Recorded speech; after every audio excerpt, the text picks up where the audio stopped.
छठी गाथा पर अपनी चर्चा विस्तार से हुई और उसमें कल जो टीका का महत्वपूर्ण मुद्दा था उसे दाह्य दाहक के दृष्टांत से समझने की कोशिश की। मुद्दा ये है कि शुद्ध स्वरूप होते हुए भी हमने अपने आप को अशुद्ध ही हूँ ये बड़ी गहराई से माना और इससे हम रीढ़ बगर के हुए। पॉइंट समझ में है ना? ये बहुत बड़ी समस्या हो गई। जितने भी धर्म की व्याख्याएं हुई, धर्म की व्याख्याएं हुए, प्ररूपणाएं हुई, उन सब में इस बात पर बड़ा जोर दिया गया कि तू पामर है, तू पापी है, तू तो ऐसा करने वाला है, तेरे से ये पाप लगता है, तुझे वो दोष लगता है। और ये बातें सुन सुनकर हमारे अंदर में सबसे पहले अपने प्रति अविश्वास आ गया। इसलिए मैं बोल रहा हूँ, रीढ़ बिना के हो गए। रीढ़ होती ना, अगर रीढ़ नहीं होगी तो खड़े कैसे हो? खड़े होने के लिए सबसे बड़ी आवश्यकता ये है कि तुम इस बात को समझो कि तुम शुद्ध हो। आत्मविश्वास अगर मन में नहीं होगा कि मैं शुद्ध हूं तो शुद्धता का प्रयास कैसे होगा? समझ में आया कि नहीं आया? इसीलिए कुंदकुंद आचार्य देव आपको आपकी रीढ़ के बल खड़ा करना चाहते हैं और विश्वास आपके अंदर जगाना चाहते हैं कि तू शुद्ध ही है, इसीलिए तू शुद्धता को प्राप्त हो। बहुत लोगों ने कहा कि तू पापी है, पापी है, पापी है। हाँ भाई, होगा पाप, मेरी पर्याय में कहीं कदाचित होगा, मैं निषेध नहीं करता, बराबर। अनंत गुणों में कुछ गुण विकार रूप परिणमित होते होंगे, मैं निषेध नहीं करता। पर के कारण, संयोग के कारण, मोह के कारण अशुद्धता आती होगी, मैं निषेध नहीं करता। लेकिन ये तो मेरा ऊपरी हिस्सा है, भीतरी हिस्सा तो पूर्ण है। बात समझ में आ रही कि नहीं आ रही? ऊपरी हिस्सा कैसा है? विकार वाला। और भीतरी हिस्सा कैसा है? परिपूर्ण शुद्ध। तुम उस अंदर का श्रद्धान करो ना। बोले नहीं, पर्याय में विकार तो है। अरे है तो है, उसे देखना नहीं है। समझ में आया कि नहीं है? आप विचार करके देखो, हथेली का ये वाला पोर्शन भी है और ये वाला पोर्शन भी है, दोनों पोर्शन है कि नहीं है? बराबर। आप कभी इसमें साबुन क्यों नहीं लगाते? गंदा हो जाए। इसको धो धो के मैं इसको जैसा कर लूं समझ में आया दिनेश भाई? ये भी हिस्सा है। आप कभी इस पे साबुन लगा के क्यों नहीं बैठते? इसको इतना धोऊंगा, इतना धोऊंगा, इतना धोऊंगा, ये किसके जैसे हो जाएगा? इसके जैसे हो जाएगा। बोलो, ऐसे मूर्खतापूर्ण प्रयास आपने आज तक क्यों नहीं किया? और इसमें जरा सा वो गंदगी लगती तुरंत धो देते हो चकाचक। है कोरोना काल में तो हाथ घिस गए लोगों के। साबुन पहले साबुनें घिसती थी अभी इतने हाथ धुले कि हाथ घिस गए लोगों के। हैं, समझ आया कि नहीं आया? मुद्दा केवल इतना सा है ना कि इसको क्यों नहीं धोया, ये इसके साथ सौतेला व्यवहार क्यों किया और इसको क्यों धोया बार बार? है ये काला हो जाए, पेंट से कई बार करते ना बच्चे, खेलते हैं, तुरंत काला हो जाता, तुरंत धुला देते हैं। और ये कुछ भी हो जाए ऐसे ही ऐसा रहता है। कुछ उपाय क्यों नहीं किया? क्योंकि बहुत सीधी सी बात है, इसको साफ जाना आ रही ना, विज्ञान आ रहा है, इसको क्या जाना? साफ। इसकी हमें प्रतीति है कि ये वाला पोर्शन कैसा है? साफ ही है, श्वेत ही है, धवल ही है, बस क्षणिक विकार है, उसे धोएंगे तो खत्म हो जाएगा। और इस वाले पोर्शन पे क्या प्रतीति है? इसे कितना भी धोगे ये ऐसा नहीं होने वाला, इसीलिए इसका उपाय दिन में एक बार ही करते हो और इसका उपाय दिन में 50 बार करते हो। है आ रही कि नहीं आ रही बात ख्याल में? अब भगवान आत्मा का जो विकार है वो हथेली की इस बाजू जैसा है कि इस बाजू जैसा है? बताओ दिनेश भाई, कैसा है? भगवान आत्मा में विकार है, शुद्धता है, बराबर है, अशुद्धता भी है ना। राग होता है, द्वेष होता है, गुस्सा आता है, पैसे ले कमाने के भाव होते हैं। ये जो विकार है ये किस साइड के जैसा है? इस साइड के जैसा कि इस साइड के जैसा है? शास्त्रकार हम भले ही उसको ऐसा मान लें, हमारी भूल के कारण हम भले ही कैसा मान लें उसको, हमारी भूल के कारण ये गंदा ही है, लेकिन आचार्य भगवान तो उसे ऐसा मान रहे हैं। ऐसा मान रहे मतलब स्वभाव से तो निर्मल है, बस बाहरी संयोग के कारण विकार है, और विकार के मौजूदगी में भी वो स्वभाव तो कैसा है? निर्मल ही। जैसे उस कलंक की, कालिक की मौजूदगी में हथेली तो कैसी थी? साफ ही थी। और वो जब हम साबुन हाथ में लेते हैं, अथवा जैसे ही हाथ में दाग लगता है, दाग लगते समय भी, साबुन लेते समय भी, और साफ है तीनों समय, ये प्रतीति में क्लियर पता रहता है कि ये तो शुद्ध ही है, स्वच्छ ही है। और इसी के कारण इसे स्वच्छ करने का भाव भी मन में। अगर मन में ये आ जाए कि ये तो इसके जैसा है, ब्लैक है, बराबर, इतना निर्मल नहीं है, तो आप नहीं धोगे।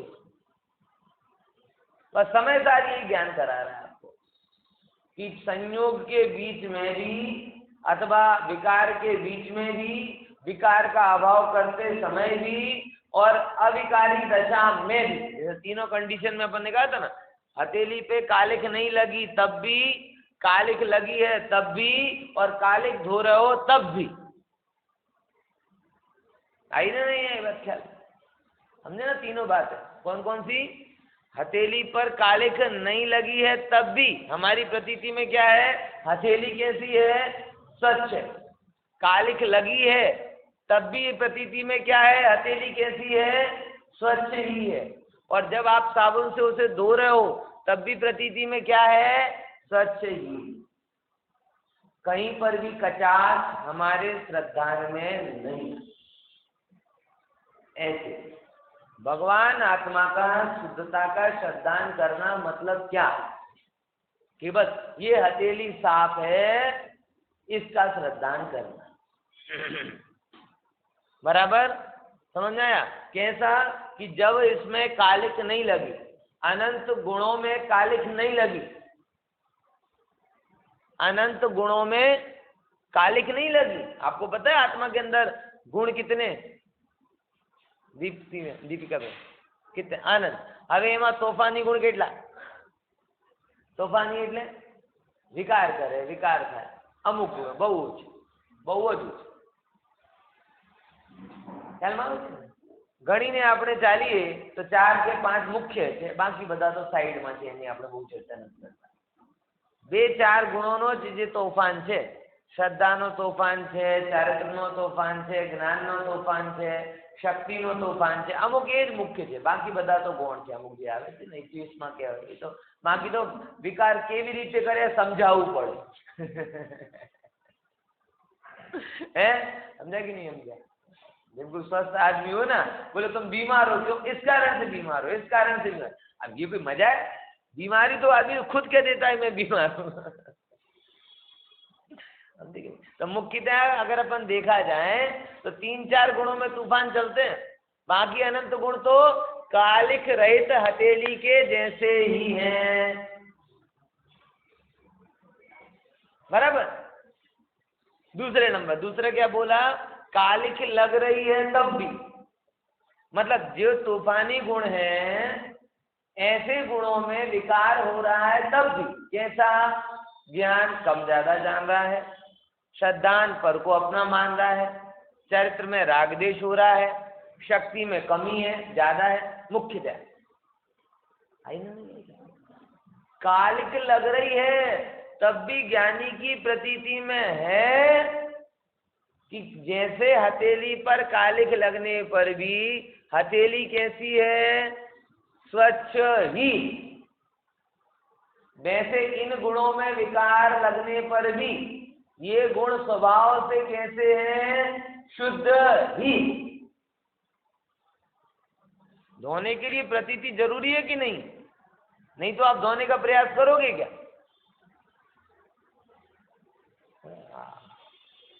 समझ में आ गया कि नहीं? ये गुरुदेव की देन है। अरे कुंद कुंद आचार्य देव का अमृत। हम तो अपने आप को पामर मान के ही बैठ गए, आत्मविश्वास होता ही नहीं था कि हम प्रभु शुद्ध हैं। और आज भी जो समय सार के अमृत से वंचित है, कहने के लिए नामधारी बहुत बड़ा नाम हो, लेकिन उनके अंदर में भाव नहीं आता, बस भगवान तो भगवान है, हम तो भैया पामर ही हैं। और खुद अगर गुरु बन गए तो हम गुरु महान और तुम सब अज्ञानी पापी, ऐसा ऐसा कहते हैं, तुम सब पापी। मतलब टोटल सामने में लिखा है, श्रावकों को गाय भैंस के जैसे हाँकते। तो गुरुओं की चर्चा की ना, तब वहां तो उन्होंने लिखा कि श्रावकों को कैसे हाँकते हैं, गाय। अरे तुम सब पापी, 5 पाप में पड़े रहते, हम देखो पाप छोड़ दिए। अरे भाई तू समझ, छोड़ने वाला को छोड़ता नहीं और ग्रहण करने वाला कुछ ग्रहण करता नहीं, क्योंकि आत्मा में ना ग्रहण करने की क्षमता है ना छोड़ने की क्षमता। जो सत्य को छोड़ता नहीं और असत्य को ग्रहता नहीं, ऐसा आत्मा। लेकिन उन गुरुओं को मान कब पड़े कि जब वो अन्य को हीन बताए। तो जैसे धनवान धन से अपने आप को महान और धनहीन को हीन जानता है, वैसे बाहरी व्रतों से, बाहरी वेश से अपने आप को महान और दूसरों में वो नहीं दिखाई देता, इसके कारण हीन मान। उनका वेश, उनके व्रत, उनका आचार, उनका एक धार्मिक स्टेटस मात्र है, सत्य नहीं।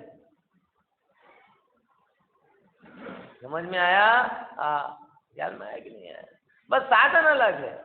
वो लोग धन से मान रहे हैं बड़ा, कोई रूप से मान रहे हैं बड़ा, कोई किसी से मानता है, ऐसे ये इससे मान रहा है, क्या फेर पड़ा है? मुद्दे की बात तो वही की वही नहीं लगी, मान हुआ, साधन क्या जरूरी है। और वैक्सीन की आप ओरल वैक्सीन लो, चाहे इंजेक्शन से लो, चाहे राइट हैंड में लो चाहे लेफ्ट हैंड में लो, क्या फर्क पड़ता है? कोरोना नाक से घुसे, मुंह से घुसे, कान से घुसे, आंख से घुसे, क्या फर्क पड़ता है? कोरोना गया ना। ये समस्या है। इसीलिए कह रहे हैं, कालिक लगते समय भी कह रहा हूं, जब ज्ञान इतना क्षीण प्रवर्तन कर रहा हो कि कल का याद नहीं रहता हो, तब भी प्रभु कह रहे कि तू प्रभु है, सर्वज्ञ स्वरूपी है, इससे बड़ी महिमा क्या है? कल का याद ना रहता हो। संध्या बाबू पॉइंट लिख के पहुंचा है ना, तो बेचारे अरे ये सुना था, ये सुना था सही में, गलत तो नहीं लिख दिया। ऐसा याद ना रहता हो तो भी भगवान क्या कह रहे कि तू सर्वज्ञ। बराबर। सारी दुनिया में अहंकार चल रहा हो, कर्तृत्व चल रहा हो, इतनी कम शक्ति वाला हो कि स्वयं उठ ना सके, तो भी भगवान कह रहे कि तू प्रभु। देख रहा जो निखिल विश्व को, कर्म कलंक विहीन विचेत। हम देख रहे कर्म से कलंकित, लेकिन भगवान तो कर्मों के कलंक की दशा में भी स्वयं को और अन्य को उन कर्मों के कलंक से रहित देख रहे, कालिक से रहित देख रहे। स्वच्छ विनिर्मल निर्विकार, वह देव करे मम हृदय पवित्र। ऐसा देव वो हमें पवित्र करे। मैं तो आप भगवान की बात को समझो, कुनकुन आचार्य देव के हम अंदर के हम क्या कहते हैं मनोभावों को समझो कि भाई कालिक लग रही है मगर वो कालिक तेरे अंदर आती नहीं है। भगवान भी तुझे कालिक के समय कलंक से रहित निष्कलंक देख रहे। तो जैसा भगवान देख रहे वैसा तू भी देखना। भगवान ने जब तुझे देखा कि जिसके अंदर में ये विकार हो रहा है, श्रद्धा का विकार, चरित्र का विकार, ज्ञान का विकार, इन विकारों के होते हुए भी ये तो निर्विकारी ही समझे कि नहीं समझे? जैसे भगवान ने ये देखा कि विकारों के होते हुए भी ये आत्मा तो निर्विकारी ही है, ऐसे तू भी ऐसे ही देख कि मैं भी विकारों के होते हुए ही ऐसा हूं। विकार का जोर देगा तो विकार बढ़ेंगे और स्वभाव का जोर देगा तो विकार घटेंगे। सीधी सी बात। कलंक की इंपॉर्टेंस है कि हथेली की इंपॉर्टेंस? आपको हथेली दिख रही है, हाथ में मैल लगे होने पर भी हथेली निर्मल दिख रही है, इसीलिए आप धोते। आप समझ में आ रही कि नहीं? दूसरा समय और तीसरे नंबर की कौन सी कंडीशन बोली थी? 3 कंडीशन बोली थी ना। कालिक ना लगे तब भी निर्मल है, लग रही है तो भी निर्मल है, और जब वो साबुन से उसे धो रहा है तो भी मलिनता का श्रद्धा नहीं कि निर्मलता का श्रद्धा। समझ में आया कि नहीं है? निर्मलता का श्रद्धान है तो ही धोने का भाव होगा। अब ये बात लोगों को बड़ी गजब लगती है, कपड़ा साफ है कि मैला है? हाँ, दिखता है मैला लेकिन प्रतीति में साफ, क्योंकि जो कपड़ा सर्वथा मैला दिखने लगे वो धोने में नहीं जाता, वो पोते में जाता है। पोता है ना, पोतू कपड़ा है पोतू। जो कपड़ा एकदम मैला दिखने लगे, जो आपको ऐसा लगे कि अभी ये साफ नहीं हो सकता, वो कपड़ा फिर धोने में क्यों जाएगा?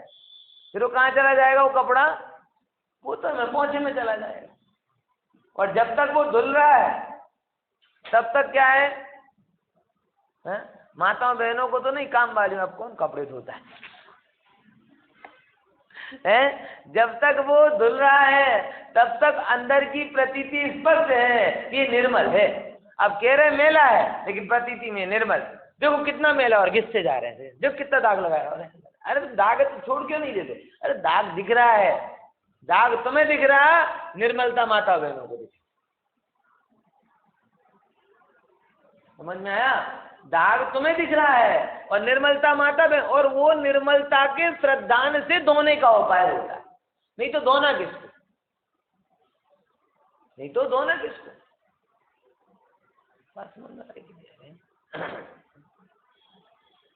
वो कभी कलर वाले किसी के यहाँ पे आए ना, तो कलर वाले कपड़े पहन के अलग आते हैं और फिर अंदर कमरे में जाके अपनी कॉस्ट्यूम चेंज कर लेते हैं। वो कॉस्ट्यूम क्या होती है उनकी? कलरफुल। जितने घर गए होंगे उन सबके सैंपल बॉडी पर ही कपड़े, वो उस कपड़े को कभी नहीं धोते, क्योंकि वो क्या, अब वो ऐसा ही है, वो नहीं बदलेगा। और दूसरा कोई कपड़ा हो, जरा सा दाग लग जाए तुरंत धो देंगे। क्यों? क्योंकि ये साफ नहीं होने वाला और वो साफ होगा। और यही है कि जिन्होंने निर्मलता का श्रद्धा नहीं किया, स्फटिक की भांति में स्वच्छ हूँ, निर्मल हूँ, प्रभु हूँ, पूर्ण हूँ, शुद्ध हूँ, ये जिनके मन में नहीं आया, वो लोग किसका उपाय करेंगे? कैसे उपाय करेंगे? हमें तो समझ में नहीं आता।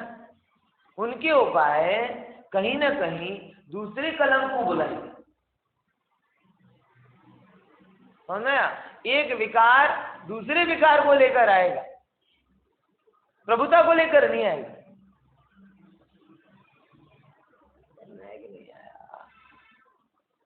ये बड़ी गहरी बात है।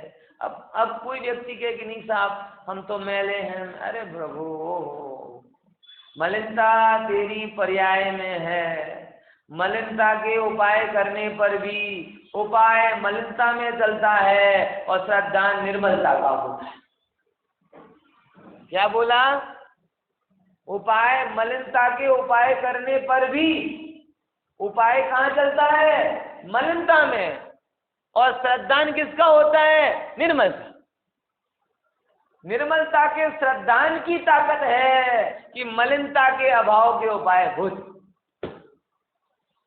अब जो लोगों ने श्रद्धान की निर्मलता को ही गायब कर दिया है, उन लोगों से मैं पूछना चाहता हूं कि तुम उपाय किसका करो?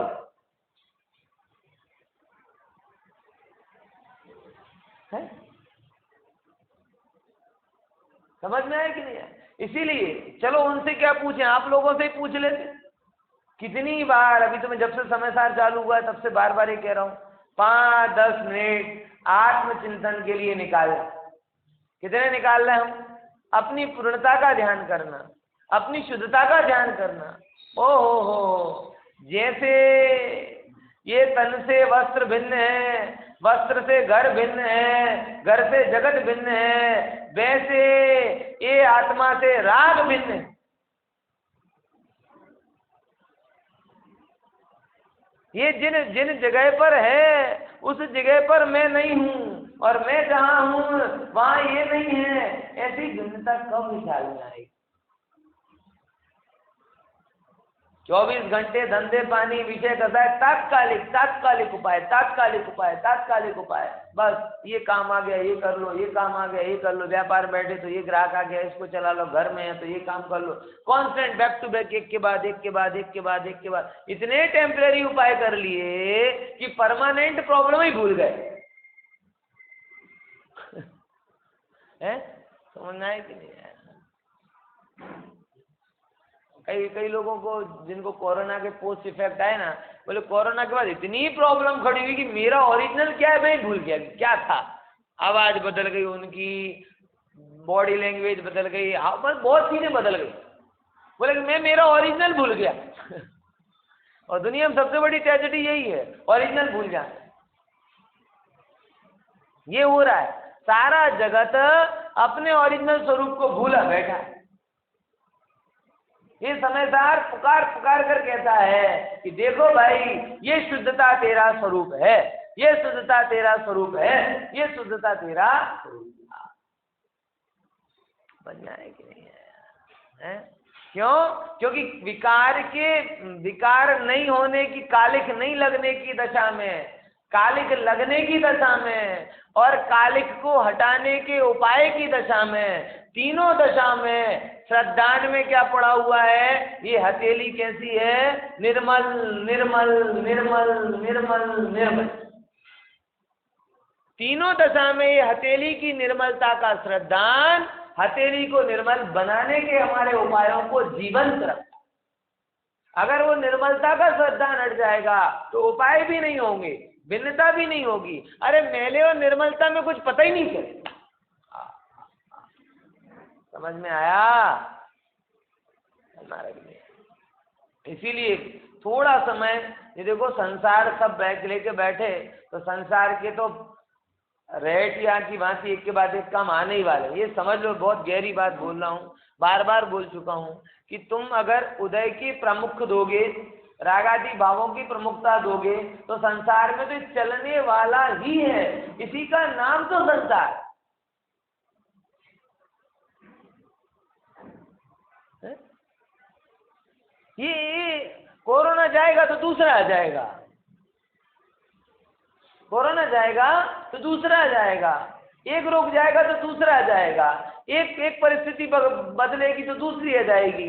कभी किसी का संयोग होगा, कभी किसी का वियोग होगा, कभी कुछ होगा, कभी कुछ होगा। अरे प्रभु, इन सब संयोगों और उदय जन परिस्थिति को मुख्य करोगे तो स्वभाव को कैसे मुख्य करोगे? इसीलिए हमें तो भाई अब क्या कहें, हतभागी हीन पुण्य वाले विरागत भी पंचम काल में उत्पन्न हुए हैं। समझ में आया कि नहीं आया क्या कह रहा हूँ?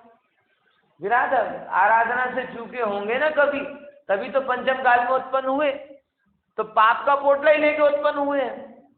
अब इसमें तुम ये अपेक्षा रखो कि जैसे वो पहले आती थी ना मैतरानी, वो बिस्सा लेकर जाए माथे पर और बोले सुगंध आ जाए, ये अपेक्षा ही खोटी है। पहले आती थी ना मैतरानी होती थी, सब साफ करके ले जाती थी गंदगी। ऐसे ही हम पाप का पोटला लेकर जा रहे हैं अपने ऊपर। अब हम ये अपेक्षा रखते हैं कि पुण्य का सुगंध एकदम आवे, कि जरा सी प्रतिकूलता ना आवे, और एक भी प्रतिकूलता नहीं होगी ना तब स्वाध्याय करेंगे। इतना आराधक जीव होता तो पंचम काल में नहीं। हीन हुंडा उपसर्वणी काल में जन्म लेने वाले अंश रूप से अधिक रूप से विराधक ही होते थे। अब इसी परिस्थिति में मैं आत्म कल्याण करना है, इसलिए पुण्य के उदय और संयोग के बल से नहीं होगा, स्वभाव के बल से होगा। ये समझ लें। बात समझ में आई कि नहीं आई? क्या बोला? पुण्य की उदय की राह देख रहे हो, है? बहुत सारे लोग क्षयोत्सम की राह देख, अचानक क्षयोत्सम बढ़ जाए, ऐसी वैक्सीन मिल जाए जिन्हें चाहिए, सब आने लगे समझ में, तब आराधना करना चालू करेंगे। तो ऐसी कोई वैक्सीन है क्या? मुझे तो नहीं मिली। अचानक शरीर के सारे लोग चल जाएं तब आराधना करेंगे। हमें तो ऐसा आज तक नहीं दिखा है कि वादिराज मुनिराज के जैसा एक क्षण पहले कोढ़ था और दूसरे क्षण कंचन गाया। देखिए ऐसे एग्जाम्पल आपको होते होंगे, निषेध नहीं कर रहे, एक साथ कर्म घिर गए होंगे। इस काल में ऐसा दिखता नहीं है। इसीलिए भाई बहुत स्वभाव के बल से आराधना का लक्ष्य रखो। वो स्वभाव सनातन, त्रिकाली, प्रभु, शुद्ध।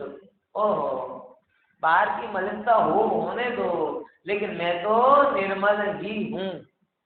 ऐसी रीढ़ आपकी मजबूत होगी तब जाके निर्मलता के उपाय होंगे। ये छठी गाथा का प्रमेय है ना। देखो अब आगे क्या कहते हैं, बोले आप सब शुद्धता की बात करते हो, 7वें नंबर में एक और बात यहाँ पर उठाई कि दर्शन ज्ञान चारित्रवत्वेन अस्य अशुद्धत्वम इति चेत्। क्या कहते हैं कि आत्मा में आपने शुद्धता की बात कही और शुद्धता की परिभाषा का ज्ञात वो तो वही, यानी एक। अब यहाँ कह रहे हैं कि हमने तो सुना है कि आत्मा अशुद्ध भी है और वो अशुद्धता दर्शन ज्ञान चारित्र के कारण होती। देखो लिखा है, હવે પ્રશ્ન થાય છે, મળ્યું ને 17 પેજ ઉપર। હવે પ્રશ્ન થાય છે કે દર્શન જ્ઞાન ચરિત્ર એ આત્માના ધર્મ કહેવામાં આવ્યા છે, તો એ તો 3 ભેદ થયા અને એ ભેદરૂપ ભાવોથી આત્માને અશુદ્ધપણું આવે છે। આ भेद से अशुद्धता आती है, तो आप प्रश्नोत्तर रूपे गाथा कहें। देखो विनायक की अनुभूति में भेद बाधक है, विनायक की अनुभूति में भेद बाधक है, और उन्हीं भेदों की दृष्टि को अशुद्धता कहा। अभेद अनुभूति को जब शुद्धता कहेंगे तो भेद विकार को अशुद्धता ही कहना पड़ेगा। बात समझ में आई कि नहीं आई? है? देखो एक बहुत छोटी सी बात मैं उसको बताता हूँ। एक बार दो सगे भाई थे, दो सगे भाई थे और दोनों में बहुत प्रेम था, बहुत प्रेम, एकदम बिल्कुल राम लक्ष्मण की भांति दोनों में प्रेम था। अब प्रेम था तो बहुत अच्छे प्रेम से रहते थे। फैमिली, एक फैमिली में, न्यूक्लियर फैमिली नहीं थी, अलग अलग नहीं हुए थे।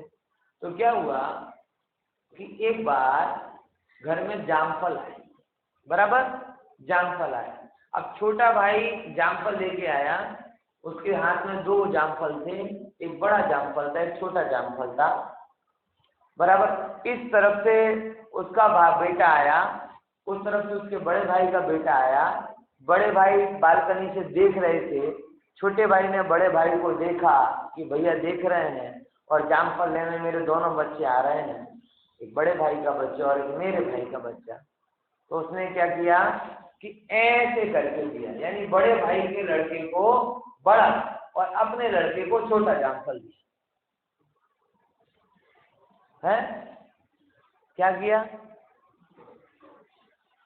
बड़े भाई के लड़के को बड़ा और छोटे भाई को लड़के को और अपने लड़के को छोटा जामफल दिया। ये घटना देखी तो बड़े भाई ने बुलाया, बोले अब अपन दोनों साथ में नहीं रह सकते, अब अपन दोनों साथ में नहीं रह सकते। तो वो तो एकदम आंखों से आंसू आ गए उसके। बोले भैया मैंने क्या किया? बोले आज तुमने जामफल देते समय क्या किया? बोले मैंने तो बड़ा फल आपके बच्चे को दिया था और छोटा फल अपने बच्चे के लिए। बोले समस्या यही तो है कि तुझे ये अपना बच्चा है और ये मेरा बच्चा है, भेद क्यों दिखाई दिया? ये भेद आया ना, अब साथ में नहीं गए है। ख्याल में आया कि नहीं आया?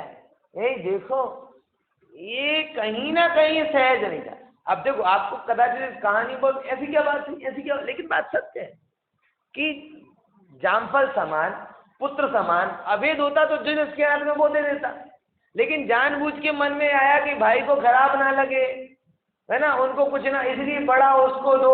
ये कहीं से क्या हो गया, एक प्रकार का कपट, भेद का भाव हुआ, और भेद का भाव आया तो कपट हुआ, कपट के कारण उस संबंधी प्रयास हुए।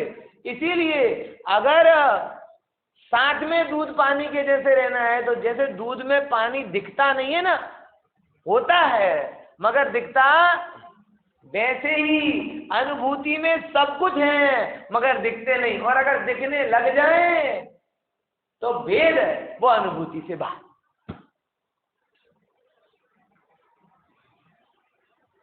समझ में आया है? भेद दिखे ही क्यों?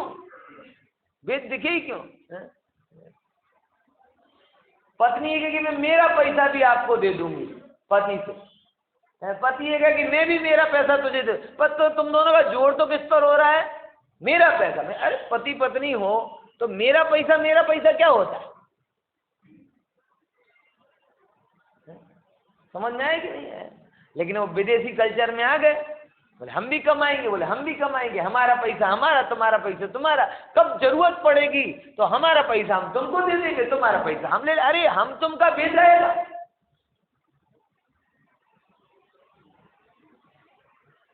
संबंधों के सबसे पहली दरार तो वही पड़ी ना कि जब तुमने ये किया।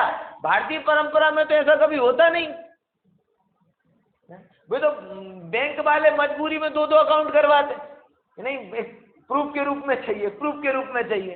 बाकी भारतीय परंपरा में जो है, अगर वो युगल है बराबर, तो वो ये मेरा है ये तेरा, ये भाव कहां से आएगा? लेकिन जब से वो प्रोफेशनल मैरिज हुआ बराबर, तब से वो एक साथ होने पर भी एक में एक नहीं हुआ। और इसी के कारण जो एक में हुए ही नहीं, वो तुरंत क्या हो जाते हैं, जरा सी अनबन होती है तो नहीं बन रही तो चलो छूटा। आई नहीं बात? क्या है अनुभूति भी ऐसे, ये अभेद के आधार पर होती, भेद के आधार पर नहीं। और उस भेद को तो अशुद्धता कहा जाता है। भेद को क्या कहा जाता है? अशुद्धता कहा जाता है। आप विचार करके देखो, सीरा बनाया होगा आप लोगों ने, तो सीरा बनाते टाइम पर शक्कर का बनाओ चाहे गुड़ का बनाओ, वो आटे में से गुड़ या शक्कर आप अलग कर पाओगे क्या? और वो अभेद हो जाए, गुड़ और शक्कर और आटा और घी सब एक में हो जाए, तब जाके आपको सीरे का स्वाद आएगा। और गुड़ उसमें घुले नहीं, कगरी कगरी के रूप में अलग रहे, आटा शक्कर को पकड़े नहीं, फीका रहे, तेल अलग घूमता रहे, घी अलग घूमता रहे, तो इसमें वो सीरे का स्वाद आएगा।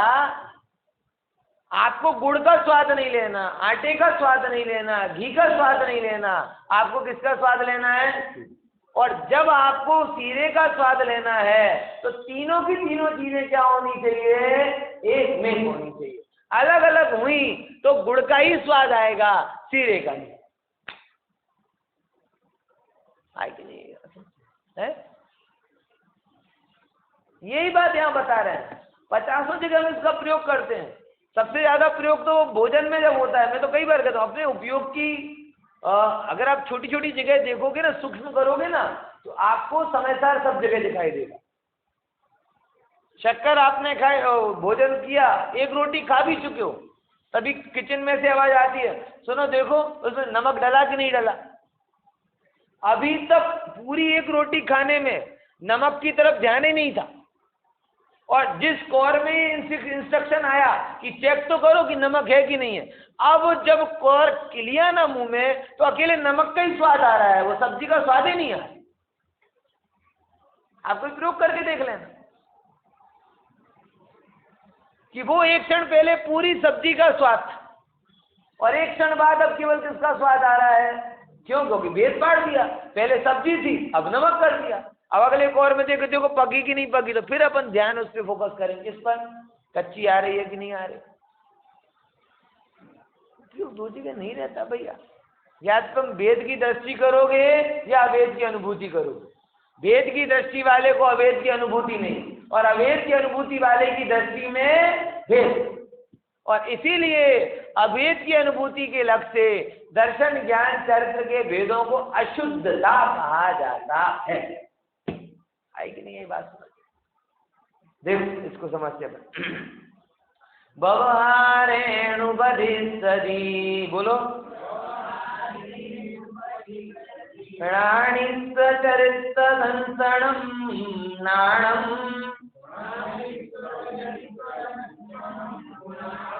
णविनाणम न चरितम णदंसणम जाने गो शुद्धो।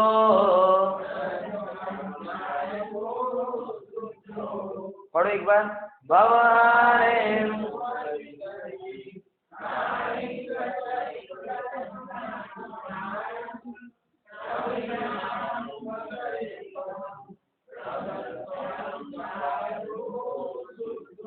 हरिगीत चारित्र दर्शन ज्ञान पर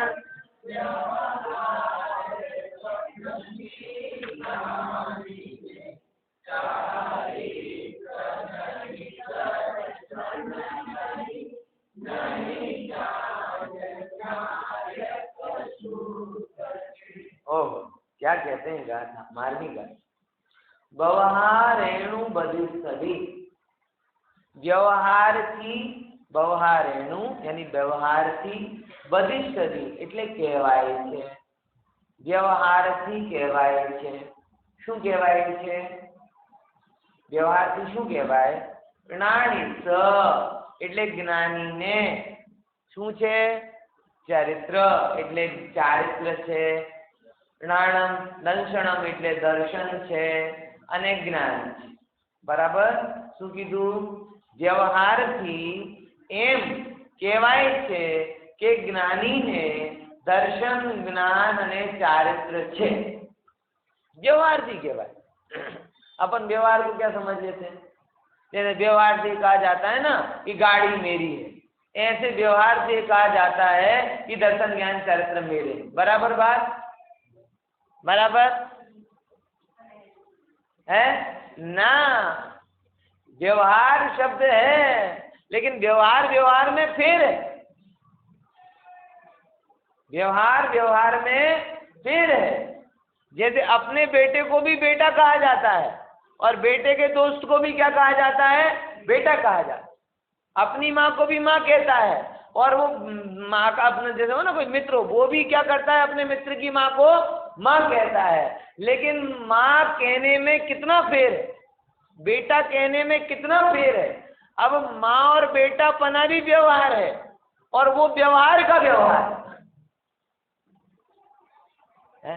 निश्चय से तो ना कोई माँ है ना कोई बेटा, ना मैं किसी का पुत्र हूँ ना मैं किसी की माता हूँ, क्योंकि अगर एक पुत्र और माता मेरा परमानेंट स्वरूप है तो जगत में एक भी ऐसा नहीं जिसको मैंने उत्पन्न ना किया, और जगत में एक भी ऐसा नहीं जिससे मैं उत्पन्न ना हुआ।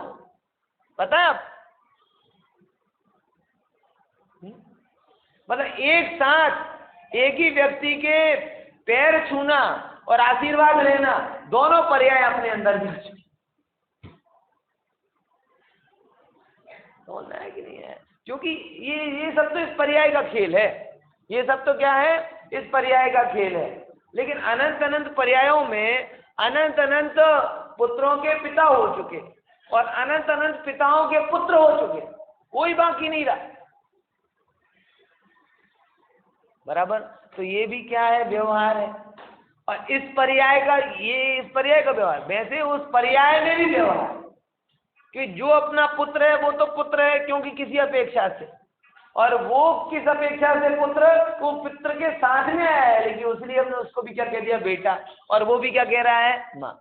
लेकिन दोनों के व्यवहार में अंतर है ना। यही बात यहाँ पर आती है। घर दुकान मकान मेरा है, ये भी व्यवहार है। राग आदि मेरे हैं, ये भी व्यवहार है। शरीर मेरा है, ये भी व्यवहार है। और ज्ञान दर्शन आदि गुण हैं, ये भी व्यवहार है। लेकिन चारों व्यवहार एक से